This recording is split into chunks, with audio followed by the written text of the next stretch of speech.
Risto Putkonen, Kajaanin Hakan edustuksen vastuuvalmentaja, toimenkuvana totta kai pelisysteemit, organisointi, valmennuksen organisointi, joukkueen organisointi ja sitä kautta pelillisten asioiden eteenpäin vieminen. Toinen kausi alkaa nyt vastuuvalmentajana. Viime kaudella aloitin vähän pikaisella komennuksella B-valmentajana ennen sitä ja ajatus vie nuoria pelaajia Kajaanin Hakassa eteenpäin ja saataisiin tosissaan parempi lähtö tähän kauteen kuin viime kauteen ja sitä kautta parempi tulos. Ja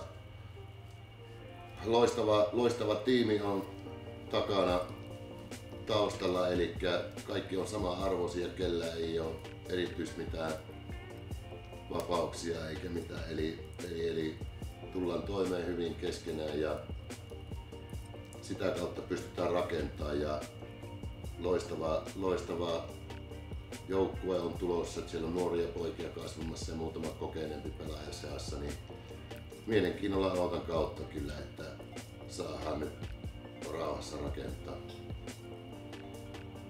Mitä muuta mä tähän osasin sanoa? Parempi kuin viime vuosi. Siitä se lähtee. Mutta toivotaan, että kaikki pysyy terveenä ja niin valmentajat kuin pelaajat ja sitä kautta saataisiin hyvä tulos.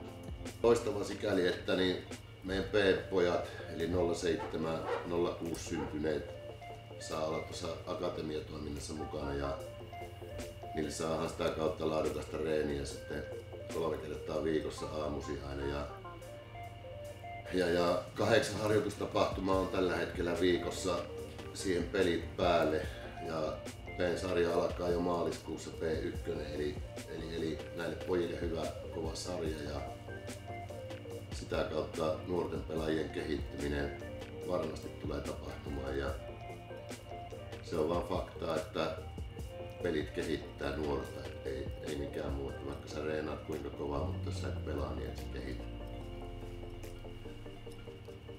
No, niin kuin sanoin, tulevan kauden tavoite parempi kuin viime kausi, eli oltais alkukaudesta jo valmiita, eli viime kaudella hävittiin sarjassa turhan monta peliä alkukaudesta, että nyt jos saatais ehjä kausi, että saatais se pelillinen homma rullaamaan jo nyt tässä talven aikana, niin meidän ei tarvitsisi opetella silloin enää touko-kesäkuussa sitä, että pystyttäisiin olemaan heti kauden alusta vahvoja ja kovia ja